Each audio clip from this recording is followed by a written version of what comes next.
দর্শক দেখতে পাচ্ছেন আমরা কিন্তু সরাসরি দেখানোর চেষ্টা করছি ঢাকা বিশ্ববিদ্যালয় গ্রন্থাগারের সামনে থেকে। এই গ্রন্থাগারের সামনে থেকে কিন্তু প্রতিদিনের মতো প্রতিদিনের ন্যায় কিন্তু এই সাধারণ শিক্ষার্থীরা কোটা বিরোধী আন্দোলনে কিন্তু যোগ দিচ্ছেন। হাজারো শিক্ষার্থী আমরা দেখতে পেয়েছি, এইখান থেকে কিন্তু তাদের এই আন্দোলনটি শুরু হয়। দর্শক আমার দলের রক্ত একটু দিতে হামলা কেন,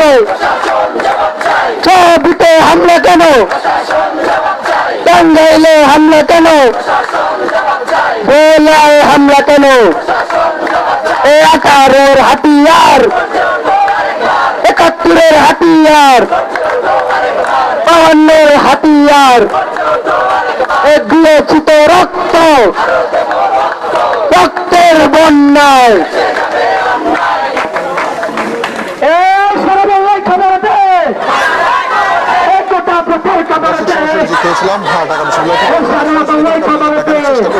আমরা দেখেছিলাম গতকাল কিন্তু দেশের বিভিন্ন কোটা আন্দোলনকারীদের, এবং আমরা দেখেছিলাম যে ঢাকা শহরের শাহবাগে কিন্তু একটি বিশাল ব্যারিকেড দিয়ে কিন্তু আটকে দেওয়া হয়েছিল। আমরা দেখেছি দর্শক 2018-তে কিন্তু এই কোটা আন্দোলনকারীরা কিন্তু আলোচনা তুলতেছিলেন, এবং সেই কোটা আন্দোলনকারী দীর্ঘ 6 বছর পরে কোর্টের রায়ের অমান্য করে কিন্তু তারা আবার এই আন্দোলনে যোগ দিয়েছে। দর্শক যে যেখানে সঙ্গে দেখতে জনগণের সাথে থাকবে। দর্শক দেখানোর চেষ্টা করছিলাম ঢাকা বিশ্ববিদ্যালয়ের কেন্দ্রীয় গ্রন্থাগারের সামনে থেকে আমরা সরাসরি যুক্ত হয়েছিলাম আপনাদের সঙ্গে। দেখানোর চেষ্টা করছি কোটা আন্দোলনকারীদের যে আন্দোলনটি চলমান রয়েছে, সেই আন্দোলন চলমান অবস্থা থেকে কিন্তু আপনাদের দেখানোর চেষ্টা করছি। দর্শক দেখতে পাচ্ছেন, আমরা জেনেছি যে গতকাল কিন্তু কুমিল্লায়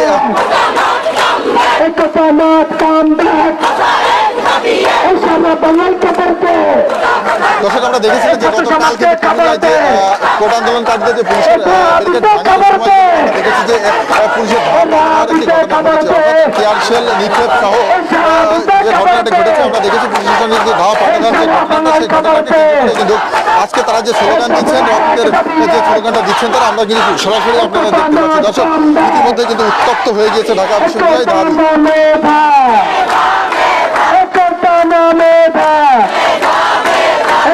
বাংলায় খবর দে, রাজপথে খবর দে, এই ছাত্র সমাজকে খবর দে, এই সোনার বাংলায় খবর দে, এই 18-এর আন্দোলন, এই 18-এর কালকের ঠিক 8:30টার সময় যে কর্মসূচিতে কিন্তু যেমনটি বলা হয়েছে যে আজ 4টা নাগাদ কিন্তু আমার একটি বিক্ষোভ মিছিল বিক্ষোভ সমাবেশের আয়োজন করতে যাচ্ছে এই আন্দোলনকারী।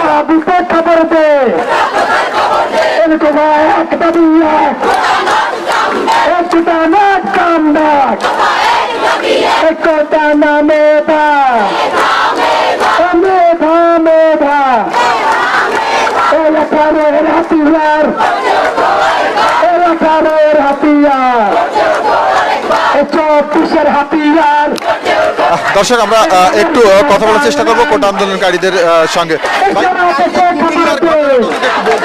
দেখেন, আমরা গতকালকে যখন আমাদের মূলত আমরা যে কর্মসূচি দিয়েছিলাম সারা বাংলাদেশে যে বাংলা ব্লকেটের যে কর্মসূচি, সেই কর্মসূচির আলোকে কুমিল্লা বিশ্ববিদ্যালয় আন্দোলনরত শিক্ষার্থীরা আসলে স্বাভাবিক প্রতিদিনের মধ্যে তারা তাদের বাংলা ব্লকের কর্মসূচি পালন করার জন্য তারা রাস্তায় আসেন। তখন হঠাৎ করে আসলে পুলিশ কিন্তু তাদের উপরে অতর্কিত হামলা চালায়, এবং হামলা চালিয়ে তাদের কয়েকজনকে আহত করে এবং তারা রক্তাক্ত হন। আমরা শুধুমাত্র কুমিল্লাই না, আমরা চট্টগ্রামে দেখেছি যে পুলিশের বাধার মুখে পড়েছেন সাধারণ শিক্ষার্থীরা। ভোলায় ছাত্রলীগের হামলার শিকার হয়েছেন আমাদের আন্দোলনরত শিক্ষার্থীরা। আমরা গতকালকে যখন এই কেন্দ্রীয় সেন্ট্রাল লাইব্রেরি থেকে যখন আমরা মিছিল বের করি, আমরা দেখেছি যে বহিরাগতদের বিভিন্ন ধরনের উস্কানিমূলক স্লোগানের মাধ্যমে আমাদেরকে কিন্তু একটি বিশৃঙ্খল পরিস্থিতিতে তারা ফেলতে চেয়েছিল। অর্থাৎ সারা বাংলাদেশে সাধারণ শিক্ষার্থীদের বাংলা ব্লকেটকে কেন্দ্র করে কিন্তু একটি বিশৃঙ্খল পরিস্থিতি কিংবা উস্কানিমূলক একটি পরিস্থিতি সৃষ্টি করা হয়েছিল, এবং শিক্ষার্থীদের মধ্যে এক ধরনের ভয়ের সঞ্চার ঘটানোর চেষ্টা করা হয়েছিল।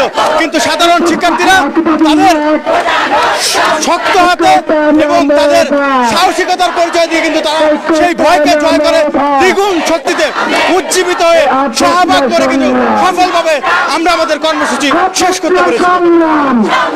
দর্শক, আমরা কিন্তু কথা বলার চেষ্টা করছিলাম একজন কোটা প্রার্থী যে নিপাতের যে আন্দোলনে রয়েছেন, কোটা বাতিলের দাবিতে যে আন্দোলন রয়েছেন, তাদের সঙ্গে কিন্তু আমরা কথা বলার চেষ্টা করছিলাম। তিনি কিন্তু আমরা জানাচ্ছিলেন তার প্রতিক্রিয়া। দর্শক, এই মুহূর্তে কিন্তু আমরা দেখতে পাচ্ছি ঠিক বিকাল 4টা বাজার সাথে সাথে কিন্তু দেখতে পাচ্ছি যে এই ঢাকা বিশ্ববিদ্যালয়ের সামনেই কিন্তু এই কেন্দ্রীয় লাইব্রেরির সামনে কিন্তু জড়ো হওয়া শুরু করেছেন এই সাধারণ কোটা আন্দোলনকারীরা। দর্শক, যেমনটি দেখানোর চেষ্টা করছি আপনাদেরকে, দেখতে পাচ্ছেন যে হাজারো শিক্ষার্থী কিন্তু এই কোটা আন্দোলনকারী কিন্তু অংশগ্রহণ করছেন। তবে গতকাল দেখেছিলাম যে শাহবাগে কিন্তু তারা দীর্ঘ সময় অবস্থানের পর রাত 8টার সময় নতুন কর্মসূচি ঘোষণার পরে কিন্তু 8:30টার দিকে তারা শাহবাগ চত্বরটি কিন্তু তারা অবস্থান ছেড়ে দেন।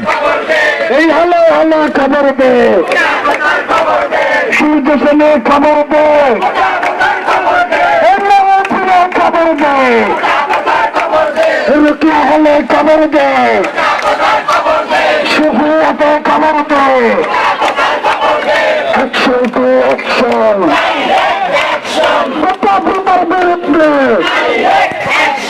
অ্যাকশন টু অ্যাকশন, বৈষম্যের বিরুদ্ধে আমলাদীয় আন্দোলন, আমলাদীয় আন্দোলন, বিদেশীয় আন্দোলন, বৈঠকীয় আন্দোলন, বিরোধিত রক্ত, রক্তের বন্যায়, রক্তের বন্যায়, আমার ভাইয়ের রক্ত, আমার ভাইয়ের রক্ত, জ্বালানো রাজপথ, আপেক্ষা সংগ্রাম, আপেক্ষা সংগ্রাম, বিরোধী আন্দোলন,